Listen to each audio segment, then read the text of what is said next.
Hello, my name is Linda, and I'm 37 years old. I work from home, and my husband, Jonathan, and I have been happily married for 5 years. Although we don't have children yet, our dual income household allows us to savor life's little pleasures like traveling and dining out. Since I've transitioned to remote work, I've taken on more household responsibilities, which lets Jonathan focus entirely on his career. Over the weekends, he pitches in around the house, and together, we've established a comfortable rhythm in our marriage. Jonathan and I first crossed paths during a group blind date, and his warm, inviting smile instantly captured my attention. After 3 wonderful years of dating, we decided to tie the knot. Jonathan has been my unwavering support, always lifting my spirits with his charming smile. Despite our happiness, our marriage faces challenges, particularly from my in-laws. Jonathan's family owns a thriving pasta shop, which his father established 17 years ago after leaving a corporate job. The business has flourished, expanding to several branches across the city.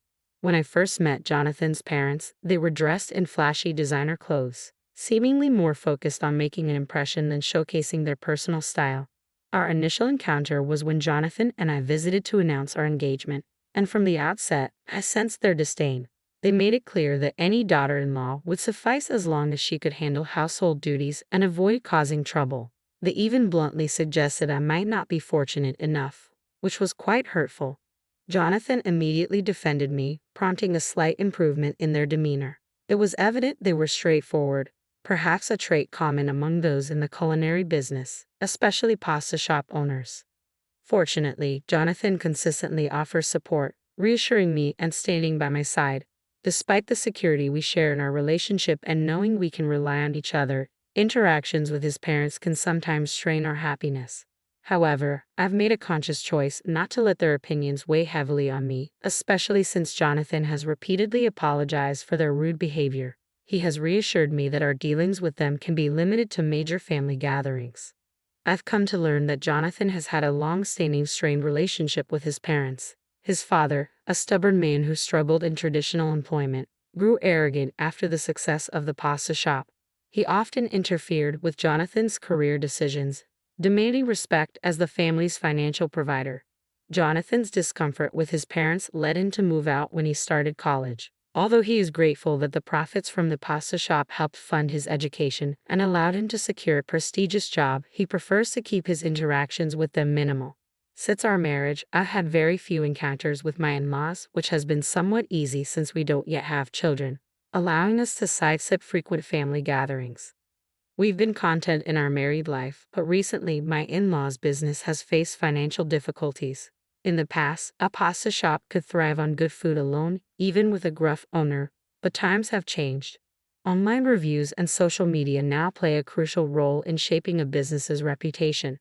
Their shop has received numerous negative reviews with complaints about the owner's curt demeanor and untidy service from the waitstaff becoming common. It seems their initial success led to complacency, and this has now cost them dearly in terms of customer satisfaction and business viability. Once popular dishes are now unfavorably compared to instant ramen, and negative reviews are multiplying, severely damaging their reputation. Unwilling to adapt to changing times, my in-laws' business is facing a steep downturn.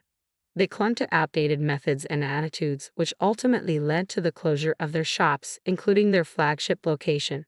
Acknowledging the severity of their situation, they uncharacteristically reached out for help from their son, my husband Jonathan. In a desperate plea, they said, "Jonathan, please help us. At this rate, we'll end up on the streets." Jonathan had foreseen this predicament and responded with a blend of frustration and wisdom. "It didn't work out, did it? I warned you that arrogance would have consequences. You need to understand that customers are paramount, and if you treat them carelessly, it will come back to haunt you. You dismissed my advice as naive before, but this mess is of your own making. You need to reflect on your actions." His stern words shocked me. They were unlike the kind-hearted Jonathan I knew. Yet beneath that firmness was a deep love and concern for his parents, a quality that only made me fall for him even more. Despite their pleas, Jonathan firmly insisted that relying on us wouldn't solve the core issue: their attitude and approach to business. Defeated by his blunt refusal, they left, only to return a month later looking dejected and stripped of their luxury possessions. Even after selling everything, the debt is overwhelming. Please, Jonathan, we don't have anyone else to turn to, they begged, their pride swallowed by desperation. As my husband stood there, arms crossed, contemplating what to do next, I felt a whirlwind of emotions. While I had never been particularly fond of my in-laws, seeing them so humbled stirred a complex mix of pity and reluctance in me. Their plight highlighted the complexities of family ties and responsibilities, challenging us to navigate the fine line between support and enabling poor decisions. Witnessing their dire circumstances compelled me to suggest, Jonathan, what if we sent them a monthly allowance? My proposal caught both my husband and his parents off guard. They stared at me in disbelief. Linda, are you sure? Jonathan asked, his voice laced with astonishment. Yes, I affirmed. You've always wanted to repay them for supporting you through college, right? Jonathan hesitated but eventually nodded, recalling his past intentions. Well, I might have mentioned something like that. His parents seized the moment, pleading once more with their heads bowed. Jonathan, please, we're working hard to pay off our debts. Can you at least help with our living expenses? After a brief moment of contemplation, Jonathan agreed. Initially, he decided to transfer $3,000 monthly to them. However, sensing the urgency to help them stabilize and rebuild their lives, I suggested we consider adjusting that amount. Maybe we should increase it to $4,000 a month, Jonathan. He was hesitant at first, insisting that $3,000 was sufficient, but I pushed back, explaining that my career had blossomed beyond my regular job. Over the years, I had become quite adept at investing in stocks and real estate. I had accumulated significant wealth, enough to purchase luxury apartments and generate a substantial income from these rentals. Unbeknownst to my in-laws, my annual earnings had reached approximately $580,000, granting me considerable financial flexibility. I chose to keep these details private, especially from them, as I funneled a bit more money through Jonathan to support them. This was as much for his peace of mind as it was for their financial aid. During one of their visits, Jonathan's parents expressed their heartfelt gratitude. Thank you so much, Jonathan. Thanks to you, our lives are slowly stabilizing, they said, and witnessing their genuine appreciation and seeing them begin to turn their lives around was deeply satisfying. It underscored the impact of generosity and the importance of family support, even in the most challenging times. Jonathan's parents' gratitude initially made him visibly happy, and we both hoped it would motivate them to find jobs and start repaying their debts. However, a month passed and they still hadn't secured any employment. Soon, a more pressing issue arose. They began visiting our house frequently during the weekdays. Our food expenses are mounting, Linda. Could you possibly spare us something to eat? They would ask, starting to arrive around lunchtime. Initially, they would eat and leave. But lately, they had taken to lounging on the sofa after meals and even requesting desserts. Feeling the strain on both our pantry and my patience, I decided to address the situation. Is this arrangement working for you, or would you like some adjustments? I inquired one day, my work beginning to suffer from their interruptions. I have work too, so I'd appreciate it if you didn't stay too long. I confronted my in-laws, explaining that their extended visits were increasingly compromising my professional responsibilities.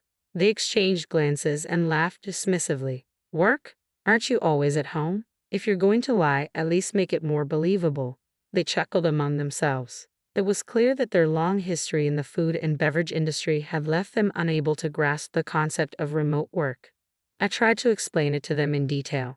Remote work means I operate from home, using my computer to complete tasks just like I would in an office, I clarified, but they waved me off dismissively. We don't understand all this computer stuff, they admitted, showing no interest in understanding further. Despite my efforts to outline my busy schedule, they remained indifferent. Linda, we're out of tea.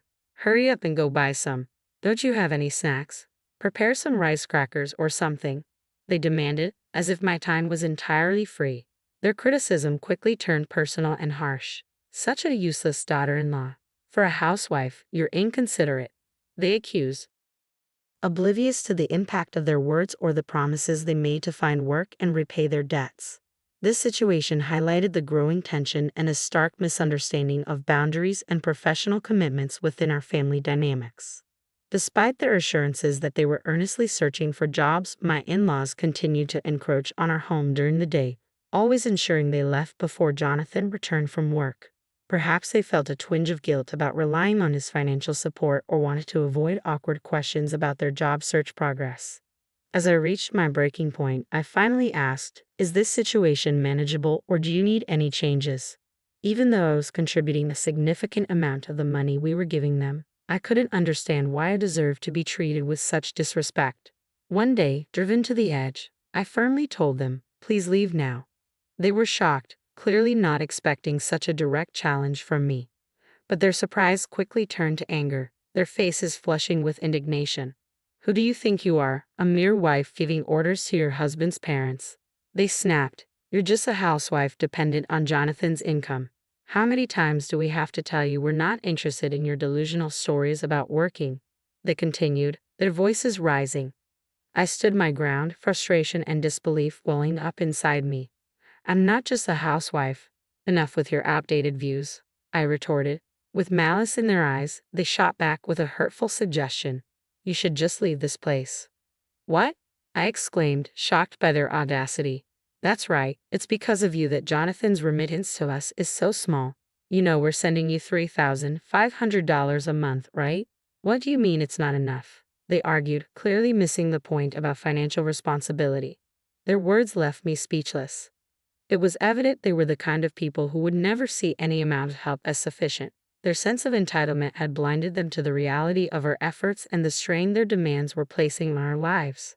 As I stood there, stunned by their accusations, my in-laws glared at me with chilling disdain. "Hey, how long are you planning to stand there daydreaming? Pack your bags already. Don't you understand what we're telling you?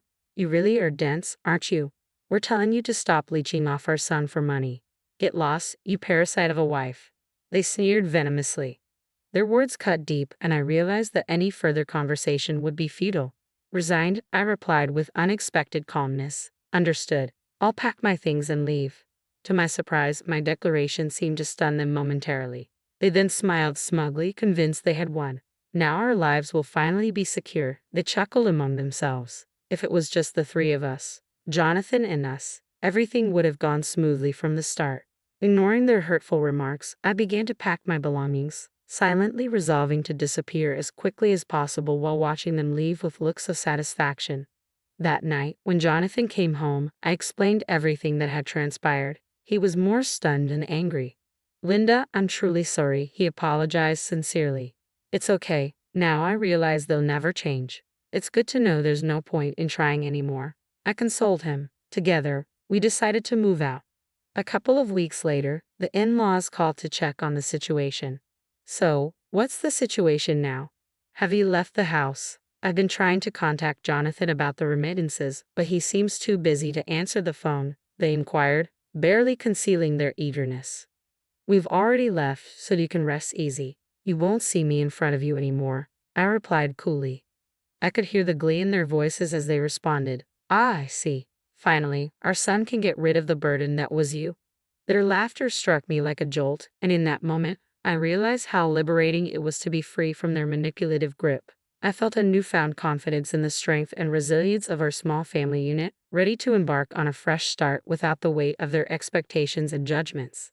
With the promise of increased remittances from Jonathan, my in-laws were visibly pleased, chuckling about how their lives would now be easier as they continued to ridicule and celebrate over the phone. A sigh escaped me, and I responded with sharp clarity. "You had a lot to say about me, didn't you? It might be enlightening for you to realize who the real parasite is." Their tone shifted instantly to anger. "With that attitude, you truly are a hopeless daughter-in-law. You're probably not even our daughter-in-law anymore. You might as well live a poor and lonely life." They snapped back. Their delusions were so profound that I saw no point in correcting them. I offered some vague replies and ended the call. Shortly after, the phone rang again. "Do you need something else?" I asked as soon as I picked up. My in-laws now sounded panicked, bombarding me with questions. What the hell is going on?